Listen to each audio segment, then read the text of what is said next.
here we are. Olwaleero ebyavudde mu bibuuzo by'abayizi abaatula ekyomusanvu omwaka 2024 lwe bikomyewo okusinziira ku kitongole ki UNEB, abayizi 7,744 be baatula ebibuuzo omwaka ogwo bw'ogerageranya n'abayizi 7,947 abaatula ebibuuzo omwaka 2023. Ku bano abayizi 52,425 be baatulira amasomero ga bonna basome, ate abayizi 27,319 bokka ne batulira amasomero g'obwannannyini.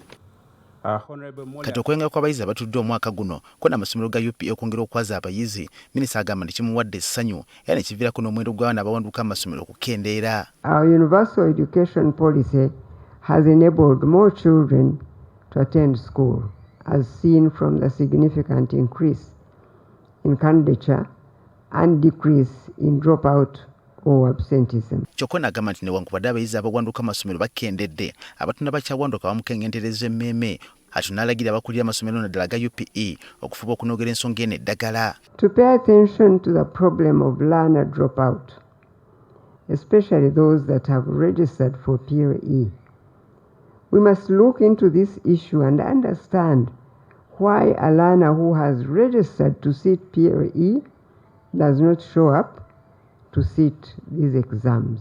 Okusinza ku birambikiddwa akulira ekitongole ki UNEB Daniel Odong, abayizi abayitidde mu ddaala erisooka omwaka guno bakendedde okuva ku bayizi 8,592 mu mwaka 2023 okudda ku bayizi 8,431. Kino Minisita agamba nti kyennyamiza. The encouragement I have for all those that passed P.L.E is that there are various opportunities for post-primary education in secondary schools as well as technical education. Alaze essanyu olw'ekitongole ki UNEB olw'okwongera ku muwendo gw'amakomera agatuuzizza abayizi ku mutendera guno ogwa P.L.E kyagamba kyakwongera okujjuna abasibe abadde basuba omukisa gw'okusoma. This is commendable because the time an inmate spends in prison should also be used for education, which is an important aspect of the process of personal transformation and character correction, so to speak. Kyokka Minisita yennyamidde bw'akitegedde nti waliwo abasomesa ko n'abakulu b'amasomero abayambako abayizi baabwe nga bakola ebibuuzo, kino agamba ekiggwa nakivumirirwe era abakikola bavunaanibwe okusinza ku mateeka ga Uganda.